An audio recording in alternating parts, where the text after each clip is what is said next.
नमस्कार। मुद्दा तो है, मैं आपका स्वागत है। मैं हूं आपके साथ ब्रजेश चौक से। आज मुद्दा है पोस्टर बार, लेकिन हम बात करेंगे इस पोस्टर बार पर शुरू हुई सियासी तकरार की। जी हां, मध्य प्रदेश में पोस्टर बार की शुरुआत हो गई है। राजधानी भोपाल में कमलनाथ वांटेड के पोस्टर लगाए गए हैं, लेकिन जैसे ही ये पोस्टर सामने आए तो कांग्रेस आग बबूला हो गई। बीजेपी और कांग्रेस में बयानों की तलवारें खिंच गईं, लेकिन सवाल ये है कि आखिर इन पोस्टर को किसने लगवाया? क्या ये पोस्टर भी एक दूसरे को घेरने का एक चुनावी पैंतरा है? आखिर विधानसभा चुनाव में इस पोस्टर बार का असर कितना पड़ेगा और किस पर ज़्यादा पड़ेगा, ये भी बड़ा सवाल है। आज इन्हीं सवालों के इर्द गिर्द चर्चा करेंगे, लेकिन पहले देखिए ये रिपोर्ट।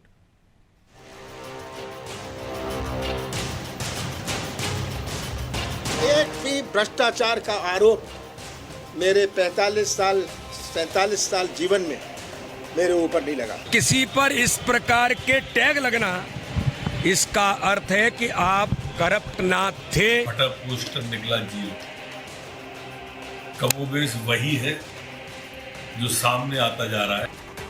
मध्य प्रदेश में ठीक विधानसभा चुनाव से पहले पोस्टर वॉर शुरू हो गया, या यूं कहे कि एमपी में चुनावी जंग में पोस्टर वॉर की एंट्री हो गई। अब कमलनाथ के इन पोस्टर्स पर मध्य प्रदेश की सियासत भी गर्मा गई है। चुनावी साल में राजधानी भोपाल में कमलनाथ वांटेड के नाम के पोस्टर लगाए गए। पोस्टर पर क्यूआर कोड भी लगाया गया। इतना ही नहीं, पोस्टर्स में पूर्व सीएम कमलनाथ को करप्शन नाथ भी लिखा गया। 15 महीने की कमलनाथ सरकार का जिक्र कर घोटाले भी बताए गए। हालांकि ये पोस्टर्स किसने लगाए और किसकी तरफ से लगाए गए, ये अभी साफ नहीं है, लेकिन कांग्रेस को ये करतूत बीजेपी की ही लग रही है। कमलनाथ से लेकर कांग्रेस के अन्य नेता इसे डर्टी पॉलिटिक्स बता रहे हैं। ये जो भ्रष्टाचार के पोस्टर लगाए, मेरे राजनीतिक जीवन में किसी ने उंगली नहीं उठाई मेरे ऊपर, किसी ने उंगली नहीं उठाई मेरे ऊपर। ये आज उंगली उठा रहे, कह रहे कमलनाथ भ्रष्ट है। हमारी सरकार चली थी, 3 साल से ये सरकार में है। अगर हमारे सरकार में भ्रष्टाचार था, इन्होंने केस क्यों नहीं चलाया? ये पोस्टर महज भोपाल में ही नहीं लगाए गए, बल्कि रीवा में भी चस्पा किए गए हैं। हालांकि कमलनाथ के पोस्टर्स लगने के बाद कांग्रेस तिलमिलाई हुई है, लेकिन बीजेपी कह रही है कि कांग्रेस के आरोप निराधार है। बीजेपी का इससे कोई लेना देना नहीं है। किसने ये किया होगा, ये तो अब कमलनाथ ही बता सकते हैं। ये जनता जनार्दन ने, अब किन्होंने इन सारी चीजों को किया होगा, ये तो मुझे लगता है कि कमलनाथ जी ही बता सकते हैं। लेकिन ये पक्का है कि किसी पर इस प्रकार के टैग लगना, इसका अर्थ है कि आप करप्ट ना थे। आपने मध्य प्रदेश को भ्रष्टाचार में डुबोया था और उसका परिणाम है कि जनता आज इस रूप में उसका प्रकटीकरण कर रही है। थाने जाने के पहले विचार करो कि कबीलों के कुनबे की कलही तो नहीं आ रही फूट फूट के बाहर। वो एक था ना, फटा पोस्टर निकला जीरो, कमोबेश वही है जो सामने आता जा रहा है।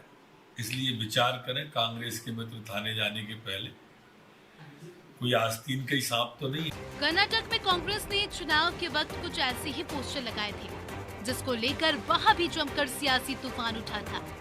और अब मध्य प्रदेश में चुनाव है, तो यहाँ भी पोस्टर पॉलिटिक्स की शुरुआत हो गई है। जाहिर है, पोस्टर के जरिए नेताओं की छवि बनाने और बिगाड़ने का काम पिछले कई चुनाव से होता आ रहा है। खैर, अब मध्य प्रदेश विधानसभा चुनाव के वक्त पोस्टर वॉर की शुरुआत हो गई है, और आने वाले दिनों में ये पोस्टर वॉर कहां तक जाएगा, इस पर सबकी नजर होगी। ब्यूरो रिपोर्ट, अनादि टीवी।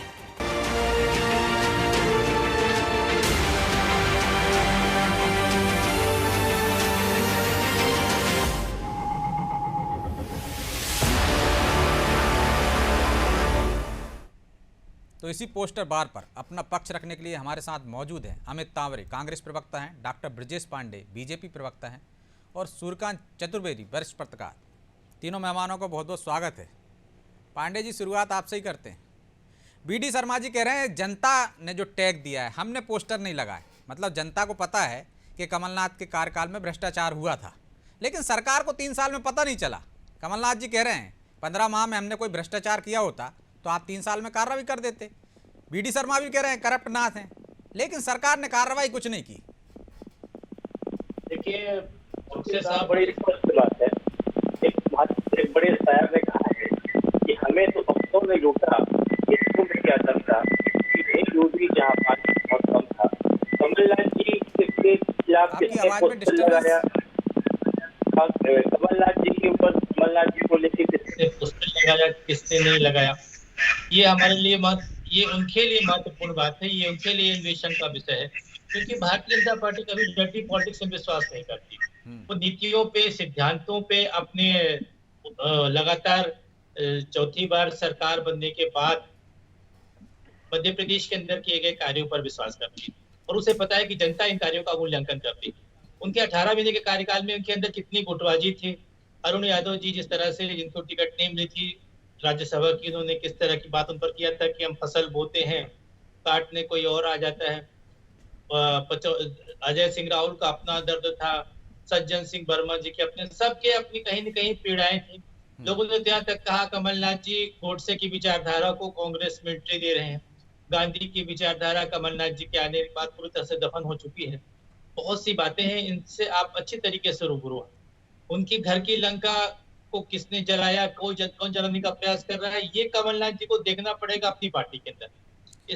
लेकिन ब्रजेश जी, वो कह रहे हैं 47 साल में किसी ने उन पर अंगुली नहीं उठाई। अंगुली तो आप भी उठा रहे हैं।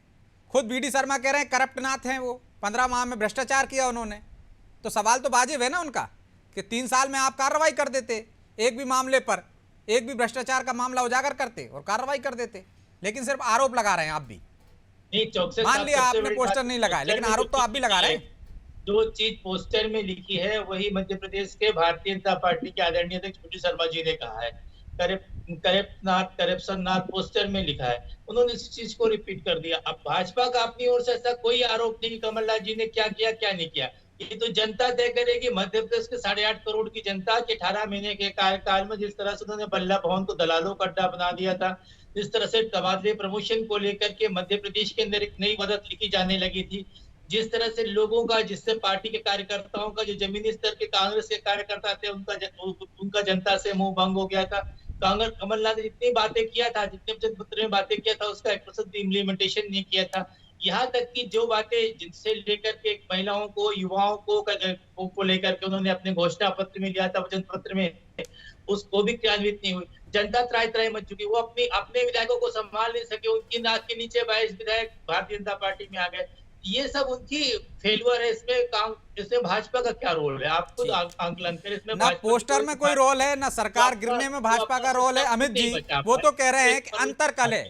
जो बात नरोत्तम मिश्रा कह रहे थे वही पांडे जी भी कह रहे हैं कि आपकी लंका में आपके ही लोग तो आग नहीं लगा रहे हैं, अंतरकले से, गुटबाजी की वजह से ये पोस्टर सामने आया है। अमित जी, देखिए, सबसे पहली बात तो ये है कि ब्रजेश पांडे जी ने जो बात कही है, पार्टी के प्रवक्ता है, उन्होंने कहा है भारतीय जनता पार्टी का कोई भी आरोप नहीं है कमलनाथ जी के ऊपर। बड़ी हिम्मत करके उन्होंने ये बात कही है।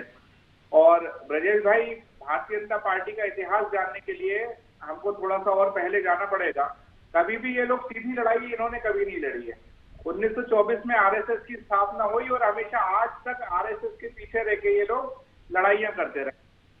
और आरएसएस कहां से आ गया? आप भाजपा की बात कर रहे हैं, भाजपा की बात करिए, संगठन की बात करिए। आप भारतीय जनता पार्टी की बात कर रहे हैं, आरएसएस पे पहुंच गए। हम तो सोनिया गांधी जी, राहुल गांधी जी पे नहीं पहुंचे, हम तो इटालियन सिद्धांत पे नहीं पहुंच गए। हम तो नहीं पहुंच गए कि वहां से दिल्ली से क्या फरमान आता है, आपका हाईकमांड क्या तय करता है। भाई, आप भाजपा की बात करिए, पांडे जी आ जाने दीजिए, पांडे जी बात आ जाने दीजिए। शर्मा जी की बात हो रही है, आप कमलनाथ जी की बात करिए, मुद्दों की बात करिए ना। ठीक, इनका माइक बंद कर दो आप। इनका माइक बोलिए, बंद कर नहीं, दो। माइक क्यों बंद कर दे? माइक क्यों बंद कर दे? आपका माइक बंद कर दे।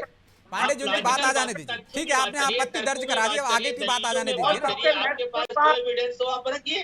जब भारतीय जनता पार्टी को और इन भ्रष्टाचारी मुख्यमंत्री को जब ये बात मालूम चल गई है, इनके सारे सर्वे में ये रिपोर्ट आ गई है कि कांग्रेस की सरकार माननीय कमलनाथ जी के नेतृत्व में मध्य प्रदेश में बनने जा रही है, तो ये इस तरीके की घटिया निम्न हरकतें भारतीय जनता पार्टी कर रही है। अरे आप इतने दूध के धुले थे तो 18 महीने की सरकार में आपने भाजपा के खिलाफ, शिवराज सिंह के खिलाफ कोई श्वेत पत्र लाया? नहीं लाया, क्योंकि आप सर से पांव तक भ्रष्टाचार के आगंड में डूबे थे। कमलनाथ जी के ओएसडी के यहाँ जब छापा पड़ता है तो उसके पास से 35,000 करोड़ रुपए बरामद होते हैं। ये कैसे भूल जाते हैं आप?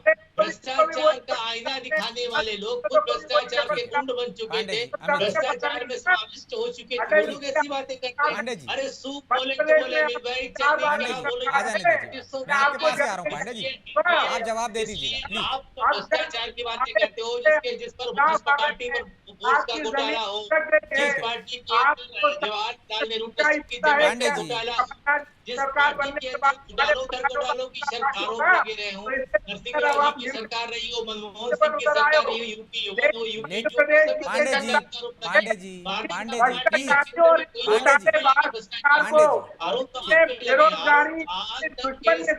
पांडे जी प्लीज, महिला अत्याचार भारतीय जनता पार्टी कोई करेक्शन के चार्जेस नहीं लगे हैं, सारे चार्जेस तो लगे हैं किसानों के गोलियां चलने वाले ये लोग हैं। कांग्रेस की सरकार को अब मध्य प्रदेश में नहीं रहने दिया जाएगा, ये मध्य प्रदेश की जनता ने अमित जी आप आरोप लगा रहे हो 18 साल की सरकार पर भ्रष्टाचार का। अभी आपने एक शब्द का इस्तेमाल किया भ्रष्टाचारी शिवराज, तो आपने कौन सा एक भी मामले में, आपने तो क्लीन चिट दे दी। आप चुनाव में कहते हो कि पौधरोपण घोटाला हुआ, आपके मंत्री क्लीन चिट दे देते हैं। आप कहते हैं सिंगर्स में घोटाला हुआ, आपके मंत्री क्लीन चिट दे देते हैं।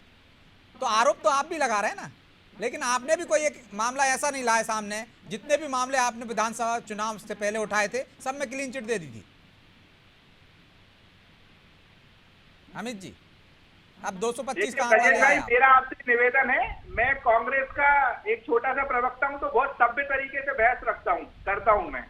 यदि कोई व्यक्ति अच्छी बहस होगी तो दर्शक भी समझते हैं ना। स्पीकर बंद कर दिया जाए, ठीक, स्पीकर बंद कर दिया जाए, वरना ऐसे में कोई बहस सार्थक नहीं होगी। मैं भी ये प्राइवेट पांडे जी बात आ जाने दीजिए, फिर मैं आपके पास आ रहा हूँ, सवाल का जवाब आ जाने दीजिए। सिखाइए कि किस तरीके से बहस की जाती है अच्छे चैनल में। ठीक, देखिए मैं इनसे ये पूछना चाहता हूँ, सीखने की जरूरत नहीं है ब्रजेश जी प्लीज। अमित भाई, आपसे सीखने की जरूरत नहीं है। आपसे मैं राजनीति में सीनियर हूँ, आपसे मैं प्रवक्ता में सीनियर हूँ, और आपकी पार्टी में सीखने की जरूरत नहीं है।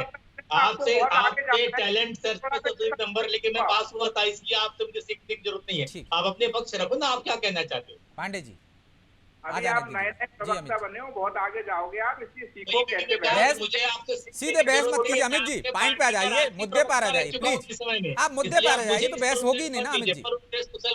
ठीक है ब्रजेश जी बात को मत बढ़ाइए प्लीज। अमित जी मुद्दे पे आ जाइए। देखिए मैं तो एक बात पूछना चाहता हूँ भारतीय जनता पार्टी के लोगों से कि ये जो रात में चोरी छुपे पोस्टर ये लोग लगवाते हैं, कमलनाथ जी के बारे में तमाम चीजें बोलते हैं। कमलनाथ जी का एक लंबा सफर रहा है मध्य प्रदेश में। ये लोग कहते हैं कि कमलनाथ जी ऐसे हैं, कमलनाथ जी वैसे हैं, लेकिन जब नरेंद्र मोदी जी की जब सरकार बनी थी, आपको याद होगा, यही सरकार उनको प्रोटेम स्पीकर बना देती है और वो सारे सांसदों को शपथ दिलवाते हैं, मोदी जी तक को शपथ दिलवाते हैं। तो तब इनको पता नहीं था कोई बात, और आज तक किसी मामले में कोई एफआईआर हुई है? अमित जी आप किसी मामले में कोई एफआईआर है? रोड़ा जोड़ रहे हो। लोकसभा में प्रोटेम स्पीकर इसलिए बनाया जाता है। किसी मामले में कोई एफआईआर है? आज तक कोई एफआईआर है? कमलनाथ जी के खिलाफ, दिग्विजय सिंह जी के खिलाफ ये लगातार बातें बोलते हैं। हम तो कमलनाथ जी की क्यों, हम तो दिग्विजय सिंह जी की भी बात करते हैं। वो भी 10 साल मुख्यमंत्री रहे, क्या एक भी कोई एफआईआर कर पाए ये लोग? 15 महीने की हमारी सरकार आरोप लगा रहे, एक एफआईआर कर पाए?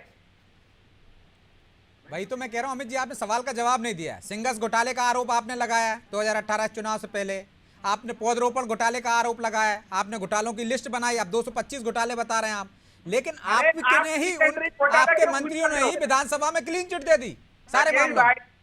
ब्रजेश भाई आप ई टेंडरिंग घोटाला याद है कि नहीं याद है आपको? आपको हनी ट्रैप याद है या याद नहीं है? सरकार होती है 5 साल की, जिस दिन 5 साल ये सरकार चल जाती है ना कांग्रेस की, मुख्यमंत्री सहित इनका पूरा मंत्रिमंडल जेल के अंदर होता, और यही डर इनको सता रहा है कि आने वाले कुछ महीनों बाद जब कांग्रेस की सरकार बनेगी तो इनके मुख्यमंत्री चलिए ब्रजेश जी इसका जवाब ले लेंगे। डर सता रहा है कि सरकार उनकी आने वाली है, इस वजह से ये घटनाक्रम हो रहा है, इसका जवाब आप दें। पहले उससे पहले सूर्यकांत जी को चर्चा में शामिल कर लेता हूँ। सूर्यकांत जी ये चुनावी पैंतरेबाजी है, कितना असर होगा और किस पर कितना असर होगा, किसको फायदा किसको नुकसान होगा और किसको ज़्यादा नुकसान होगा? आपको क्या लगता है पोस्टर बार से कुछ असर होगा? देखिए, मध्य प्रदेश की राजनीति में इस तरह का पोस्टर वार नहीं होना चाहिए, क्योंकि इससे राजनीति को लेकर लोगों के मन में जो पहले से धारणा है वो धारणा और बलती है। तो मुझे लगता है इस तरह के पोस्टर वार से बचना चाहिए, और जिसने भी लगाए हो, कोई भी हो, उस पर कार्रवाई की जानी चाहिए। इस मामले में सत्ता पक्ष, विपक्ष और सारे राजनीतिक दलों को एक होना चाहिए। अन्यथा यह तो वो रोग है जो धीमे धीमे नासूर बन जाएगा। आज कमलनाथ जी के खिलाफ लगे हैं, कल भाजपा के किसी बड़े नेता के खिलाफ भी लग सकते हैं। तो मुझे लगता है इस पूरे मामले में एक निष्पक्ष जांच होनी चाहिए, और जांच के बाद जो उसके लिए दोषी हो उस पर कार्रवाई हो। ठीक है, राजनीति में आरोप प्रत्यारोप चलते हैं, लेकिन आरोप प्रत्यारोप भी अब जनता समझने लगी है। भ्रष्टाचार लेकिन तो बीजेपी मना कर रही है कि उनने पोस्टर ही नहीं लगाए, और इस तरह से पोस्टर वार हमने कर्नाटक में भी देखा है, इससे पहले जहां चुनाव हुए कांग्रेस की कैंपेन का हिस्सा बन गए थे ये पोस्टर। इसलिए मैंने क्या कहा कि दोनों पक्षों को एक साथ इस मामले में सामने आना चाहिए, और इसकी निष्पक्ष जांच होनी चाहिए कि आखिर ये लगाए किसने हैं, क्यों लगवाए हैं, उसके पीछे मकसद क्या है।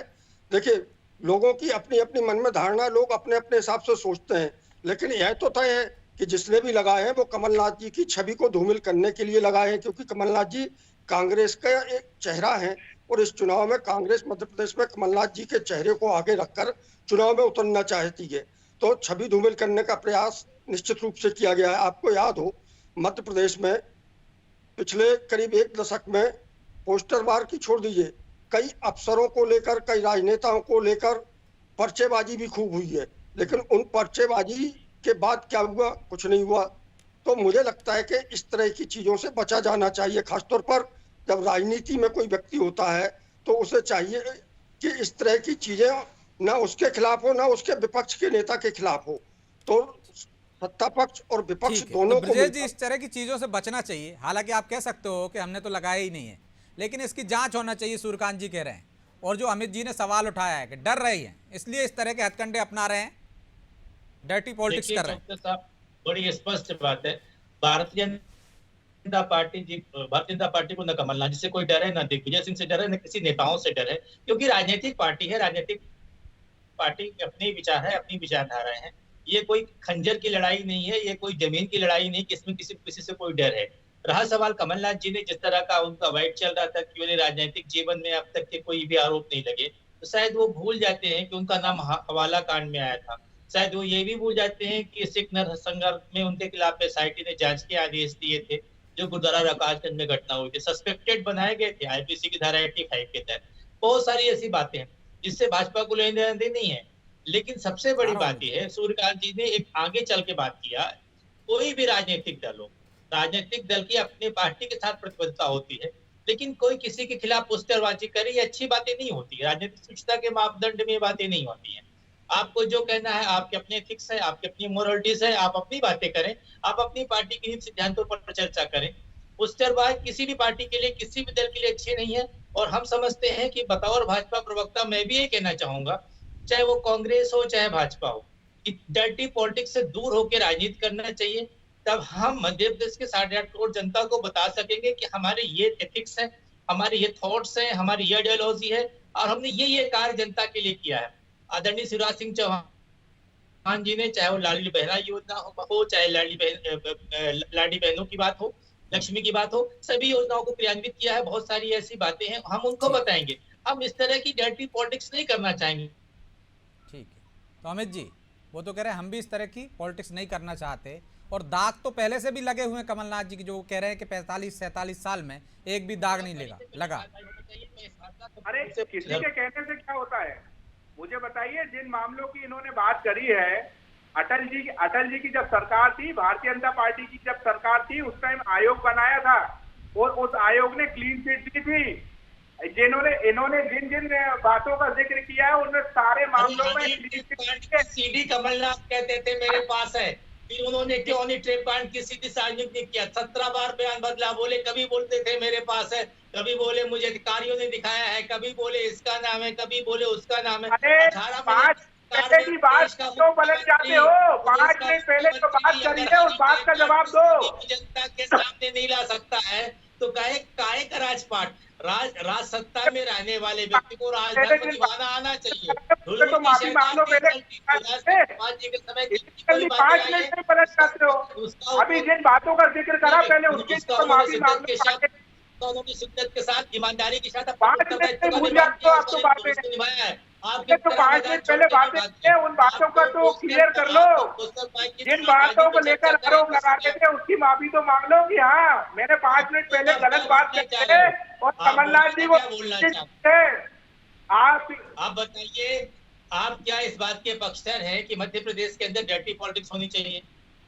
अरे मैं इस बात का पक्षधर हूँ कि भारतीय जनता पार्टी जैसे झूठे नेताओं को ये पिछले और निचले स्तर की जो पॉलिटिक्स करते हैं, आज में चोरी पे काम करते पॉलिटिक्स के पक्ष में है हैं, क्या? इनको जनता के बीच जाना चाहिए और लोकतंत्र से जो तरीका है चुनाव का, वो चुनाव में आमने सामने चलिए माफी चाहता हूँ, चर्चा को यहीं विराम देना होगा। आप तीनों मेहमानों का बहुत बहुत धन्यवाद। तो पोस्टर वार शुरू हो गया क्योंकि चुनावी साल है और चुनावी साल में बार पलटवार होते हैं, लेकिन ये पोस्टर बार ऐसे समय पर आया है और बीजेपी इससे किनारा कर रही है और कांग्रेस आरोप लगा रही है कि इसमें उसी का हाथ है, वह डर्टी पॉलिटिक्स कर रही है। लेकिन निश्चित तौर पर इस तरह की पॉलिटिक्स नहीं होना चाहिए। यदि आपको बार करना है तो सामने से बार करिए, तथ्यों के साथ करिए, तो जनता में ज़्यादा असर करेंगे। लेकिन इस पोस्टर बार का कितना असर होगा, जनता इसको कैसे लेगी, ये तो चुनाव परिणाम बताएंगे। बहरहाल मुद्दा तो है। मैं इतना ही, मुझे दीजिए इजाज़त और आप देखते रहिए अनादि टीवी। नमस्कार।